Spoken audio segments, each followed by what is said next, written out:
नमस्कार दोस्तों, स्वागत है आप सभी का हमारे आज के इस बेहद खास और जानकारी से भरपूर सेशन में। साथियों, आज हम एक ऐसे प्रशासनिक अधिकारी की कहानी पर चर्चा करने जा रहे हैं जिनके नाम मात्र से ही भ्रष्टाचार में लिप्त लोगों की नींद उड़ जाती है और राज्य का प्रशासनिक अमला एकदम सतर्क हो जाता है। एक ऐसा निर्भीक अधिकारी जिसने अपने 21 साल के पूरे सेवा काल में लगभग 25 बार तबादलों का सामना किया। जी हाँ साथियों, आपने बिल्कुल सही सुना। अपने 21 साल के करियर में 25 बार ट्रांसफर।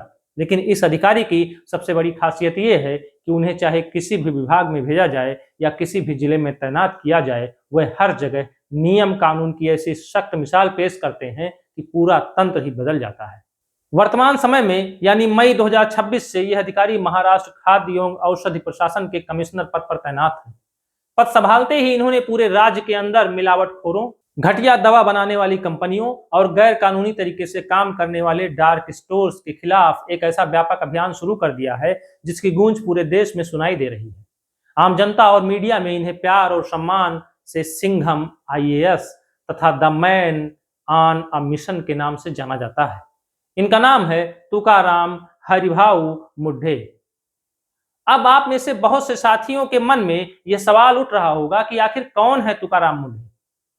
कैसे बीड जिले के एक छोटे से सूखे गांव में नंगे पैर प्राथमिक स्कूल जाने वाला बच्चा भारत की सबसे कठिन सिविल सेवा परीक्षा यानी यूपीएससी में ऑल इंडिया रैंक 20 हासिल करता है, और कैसे उन्होंने अपनी पूरी नौकरी के दौरान बालू माफिया के जानलेवा हमले से लेकर 105 बनाम 6 के ऐतिहासिक राजनीतिक अविश्वास प्रस्ताव तक का डटकर सामना किया।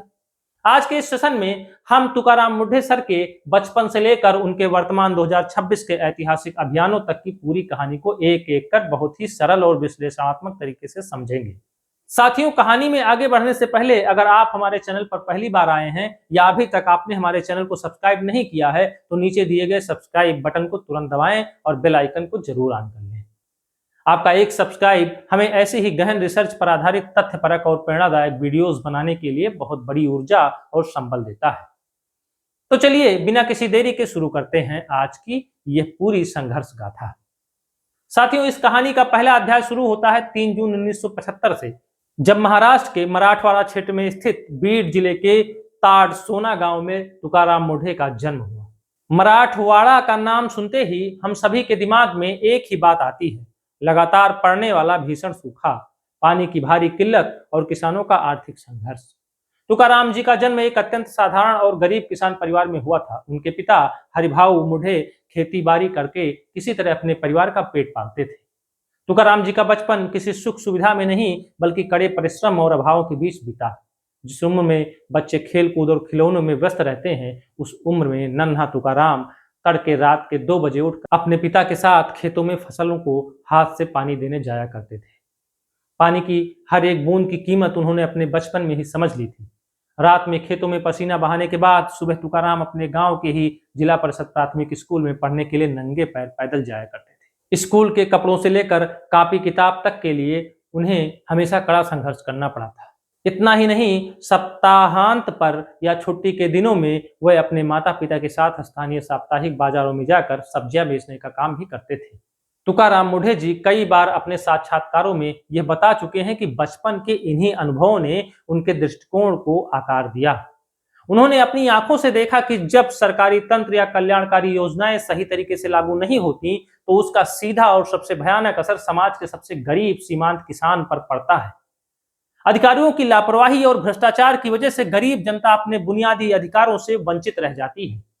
इसी कड़वे सच को देखकर उनके मन में यह दृढ़ संकल्प पैदा हुआ कि उन्हें जीवन में कुछ ऐसा करना है जिससे वह इस पूरी व्यवस्था को सुधार सकें। गांव के जिला परिषद स्कूल से अपनी प्राथमिक और माध्यमिक शिक्षा पूरी करने के बाद तुकाराम मुढे आगे की पढ़ाई के लिए औरंगाबाद चले गए। वहां उन्होंने government college of arts and science में दाखिला ले लिया और इतिहास विषय में बीए की डिग्री प्राप्त की। इसके बाद उन्होंने डॉक्टर बाबा साहेब अम्बेडकर मराठवाड़ा विश्वविद्यालय से राजनीति विज्ञान में स्नातकोत्तर यानी एमए की पढ़ाई पूरी की। पढ़ाई के दौरान भी वह बहुत ही अनुशासित और गंभीर छात्र रहे।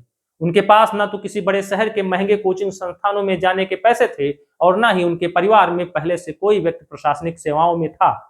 जो कुछ भी था वो उनका अपना खुद का जुनून, किताबों के प्रति समर्पण और दिन रात की अनवरत मेहनत थी। उच्च शिक्षा पूरी करने के बाद तुकाराम मूढ़े ने भारत की सबसे कठिन मानी जाने वाली प्रतियोगी परीक्षा यूपीएससी सिविल सर्विसेज की तैयारी शुरू की। बिना किसी कमर्शियल कोचिंग गाइडेंस के अपनी खुद की बनाई रणनीति और कड़ी मेहनत के दम पर उन्होंने साल 2004 की यूपीएससी परीक्षा में पूरे देश में 20वीं रैंक यानी ऑल इंडिया रैंक 20 हासिल करके इतिहास रच दिया। उन्हें 2005 बैच का भारतीय प्रशासनिक सेवा अधिकारी चुनकर उनका गृह कैडर महाराष्ट्र आवंटित किया गया। मसूरी स्थित लाल बहादुर शास्त्री राष्ट्रीय प्रशासन अकादमी में ट्रेनिंग के दौरान भी उन्होंने अपनी उत्कृष्ट कार्यशैली का परिचय दिया। एम्प्लॉयमेंट गारंटी एक्ट से जुड़ी उनकी एक्शन रिसर्च परियोजना के लिए उनकी टीम को action research project running shield से सम्मानित किया गया। इसके बाद प्रशासनिक क्षमताओं को और निखारने के लिए उन्होंने 2011 में नेशनल यूनिवर्सिटी ऑफ सिंगापुर से डिजास्टर मैनेजमेंट में विशेष एग्जीक्यूटिव ट्रेनिंग भी हासिल की।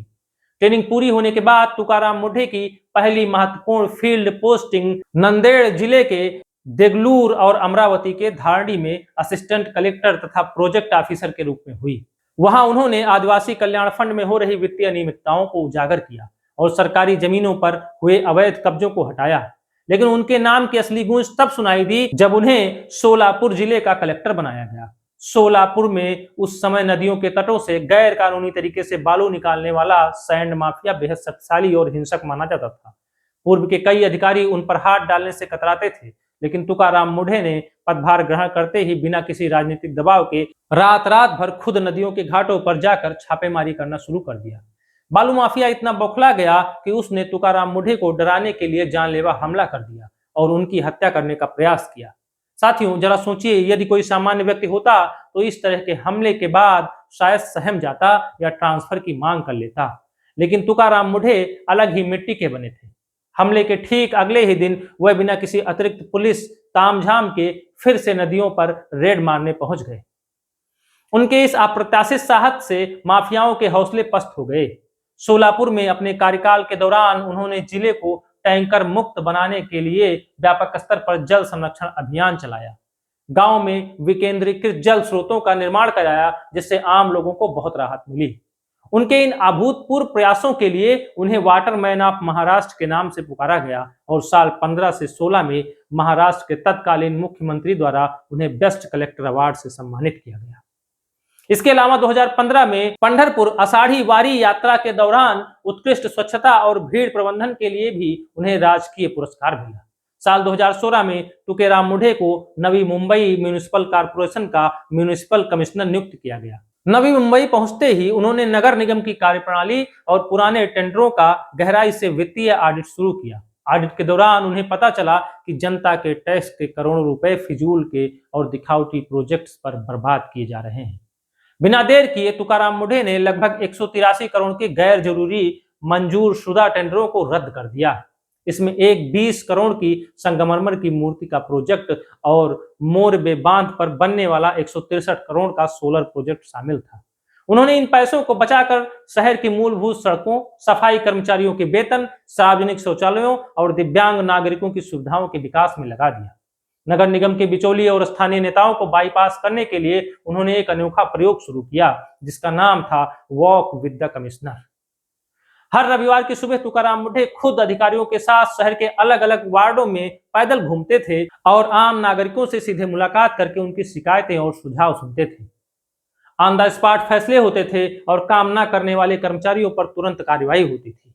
इस पारदर्शी और जनता से सीधे जुड़ाव वाले कदम से स्थानीय पार्षद और राजनीतिक ठेकेदार पूरी तरह असहज हो गए, क्योंकि उनकी राजनीतिक दलाली बंद हो चुकी थी।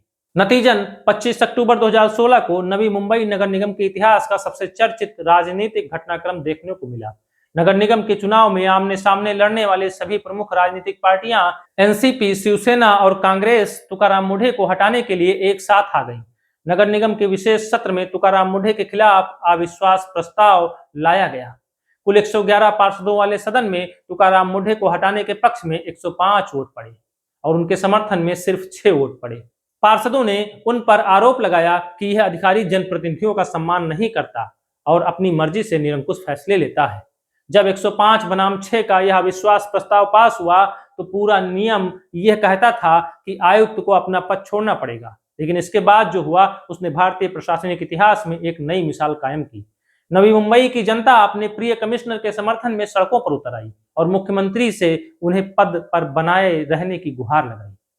2 नवंबर 2016 को महाराष्ट्र के तत्कालीन मुख्यमंत्री देवेंद्र फडणवीस ने राज्य सरकार के विशेषाधिकारों का इस्तेमाल करते हुए 105 पार्षदों द्वारा पारित अविश्वास प्रस्ताव को व्यापक जनहित में निलंबित यानी स्टे कर दिया। मुख्यमंत्री ने स्पष्ट कहा कि नवी मुंबई में पारदर्शिता लाने और सरकारी धन का सदुपयोग करने के लिए तुकाराम मुंढे जैसे कठोर और ईमानदार अधिकारियों की बहुत जरूरत है। नवी मुंबई के बाद उन्हें पुणे की सिटी बस सेवा यानी पुणे महानगर परिवहन महामंडल लिमिटेड का CMD बनाया गया। वहां बस चालकों की भारी लापरवाही और अनाधिकृत गैर हाजिरी को देखते हुए उन्होंने एक साथ 158 संविदा बस ड्राइवरों को बर्खास्त कर दिया।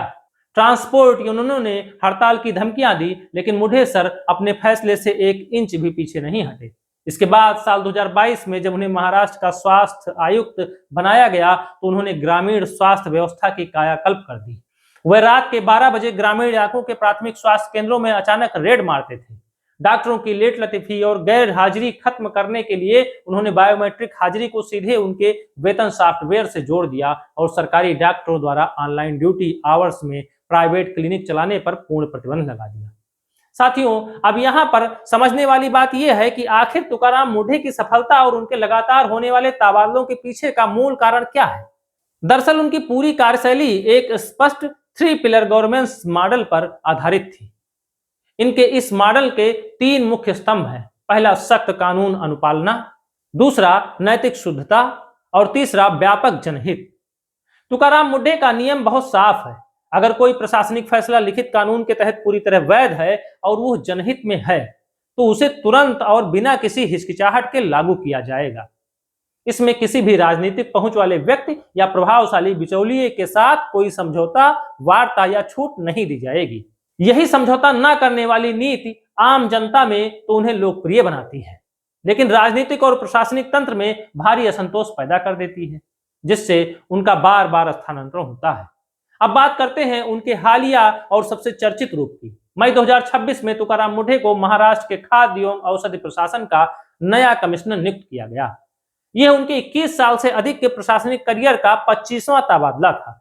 FDA कमिश्नर का पद संभालते ही उन्होंने खाद्य पदार्थों और जीवन रक्षक दवाओं में होने वाली खतरनाक मिलावट के खिलाफ पूरे राज्य में एक अभूतपूर्व अभियान छेड़ दिया।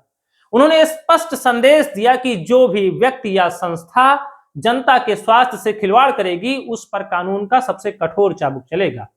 2026 के इस विशेष FDA अभियान के तहत तुकाराम मुंढे के नेतृत्व में पूरे महाराष्ट्र में 1100 से अधिक होटलों, रेस्टोरेंटों, मिठाई की दुकानों, दवा विनिर्माण इकाइयों और क्विक कॉमर्स वेयर हाउसों पर ताबड़तोड़ सरप्राइज चेकिंग की गई। उन्होंने पुणे स्थित एक प्रमुख फार्मास्यूटिकल कंपनी का विनिर्माण लाइसेंस हमेशा के लिए रद्द कर दिया, क्योंकि वहां गुड मैन्युफैक्चरिंग प्रैक्टिस का उल्लंघन पाया गया और 6 जहरीली दवाओं के बैच पकड़े गए थे। इसके अलावा पाम ऑयल और सिंथेटिक फैट से बनने वाले एनालॉग यानी नकली पनीर के निर्माण, भंडार और बिक्री पर पूरे राज्य में 1 साल के लिए पूर्ण प्रतिबंध लगा दिया गया। दूध में डिटर्जेंट और यूरिया जैसी खतरनाक मिलावट रोकने के लिए उन्होंने सप्लाई चेन में डिजिटल QR कोड ट्रेसेबिलिटी को अनिवार्य कर दिया। साथ ही 10 मिनट में खाना और राशन डिलीवरी करने वाले ब्लिंकिट और जेप्टो जैसे क्विक कॉमर्स प्लेटफॉर्म्स के डार्क स्टोर्स पर पहली बार सख्त रेड मारकर एक्सपायर्ड व दूषित उत्पादों को सीज किया गया। FDA की इस धड़ाधड़ कार्यवाही से व्यावसायिक हलकों में हड़कंप मच गया। कुछ व्यापारी संगठन बॉम्बे हाई कोर्ट भी पहुंचे, जहां अदालत ने सुनवाई के दौरान प्रशासनिक अनुपात का हवाला देते हुए टिप्पणी की कि छोटी मोटी कमियों के लिए मच्छर मारने के लिए तलवार का इस्तेमाल नहीं किया जाना चाहिए। लेकिन इसके बावजूद तुकाराम मुंढे अपने अभियान में बिना झुके डटे रहे और कहा कि सार्वजनिक स्वास्थ्य की सुरक्षा के सामने कोई व्यापारिक बहाना स्वीकार्य नहीं होगा। मुख्यमंत्री देवेंद्र फडणवीस ने भी विधानसभा और सार्वजनिक मंचों पर FDA की इस त्वरित और ऐतिहासिक कार्यवाही की खुले दिल से सराहना की और राज्य सरकार का पूर्ण समर्थन व्यक्त किया। साथियों, तुकाराम मुंढे का 21 साल का प्रशासनिक सफर और 25 बार का तबादला हमें भारतीय लोकतंत्र और सिविल सेवाओं की वास्तविक कार्यप्रणाली का एक बहुत बड़ा पाठ पढ़ाता है। उनका जीवन ये सिद्ध करता है कि एक सरकारी अधिकारी चाहे तो अपनी दृढ़ इच्छा शक्ति, ईमानदारी और कानूनी शक्तियों के सही प्रयोग से पूरे समाज में कितना बड़ा बदलाव ला सकता है।